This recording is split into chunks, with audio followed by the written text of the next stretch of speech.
ఈ దేవాలయంలో కాలభైరవుడిని కూడా ప్రతిష్ఠ చేయడం జరిగింది. ఇక్కడ ఈ దేవాలయంలో పౌర్ణమి తర్వాత వచ్చే బహుళ అష్టమి, అంటే అమావాస్య తర్వాత వచ్చే అష్టమి కాకుండా పౌర్ణమి తర్వాత వచ్చే అష్టమి రోజు సాయంకాలం 5 గంటలకి ఈ దేవాలయంలో కాలభైరవుడికి అభిషేకం ఉంటుంది. అదే సమయంలో అష్టభైరవ హోమం అనేది ఉంటుంది. అష్టభైరవ హోమం అంటే ఇప్పుడు ఈ కాలభైరవుడి యొక్క అనేక రూపాలలో అష్టభైరవులు అనే వాళ్ళు కూడా ఉన్నారు. అష్టభైరవ మంత్రాలు అనేవి కూడా ఉంటాయి. అయితే ఈ అష్టభైరవ హోమం అష్టమి రోజు మాత్రమే సాయంకాలం 5 గంటలకు ఉంటుంది. ఇందులో గణపతి హోమంతో పాటు స్వర్ణ ఆకర్షణ భైరవ హోమము, అలాగే త్రిపుర భైరవి హోమము, ఈ మూడిటితో పాటు అష్టభైరవ హోమం ఉంటుంది. మొత్తం 11 రకాల మంత్రాలతో హోమం ఉంటుంది. ఈ హోమం వచ్చేసి నెలకు ఒకసారి బహుళ అష్టమి రోజు మాత్రమే ఉంటుంది. ఈ హోమానికి కూడా ద్రవ్యాలన్నీ దేవాలయంలోనే ఇస్తారు. హోమానికి ఎవరు భక్తులు ఏం తెచ్చుకోవాల్సిన అవసరం లేదు.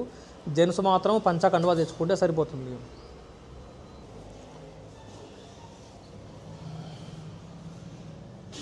అయితే ఈ దేవాలయంలో ప్రతి అమావాస్యకి ముందు రోజు, అంటే చతుర్దశి రోజు, బహుళ చతుర్దశి రోజు సాయంకాలం పూట శరభేశ్వర స్వామి వారికి అభిషేకం ఉంటుంది.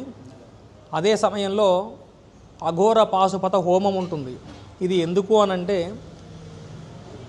అకాల మృత్యువు తొలగిపోవడానికి, అలాగే శనిదోషం శాంతించడానికి, ఆయుష్షు పెరగడానికి ఈ హోమం అనేది ఉంటుంది. ఇందులో గణపతి హోమంతో పాటు సుబ్రహ్మణ్య హోమంతో పాటు శనీశ్వర హోమం ఉంటుంది, అలాగే కాళీదేవి హోమం కూడా ఉంటుంది.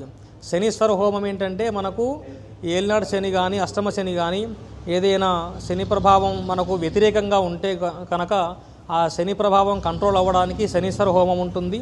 అలాగే కాళీదేవి ఏంటంటే కాళీదేవి కాలాన్ని కంట్రోల్ చేయగలిగేటువంటి గుణం కాళీదేవికి ఉంటుంది. కాబట్టి మనకు ఆయుస్సును అభివృద్ధి చేసేటువంటి గుణం కలిగిన దేవత కాళీదేవి.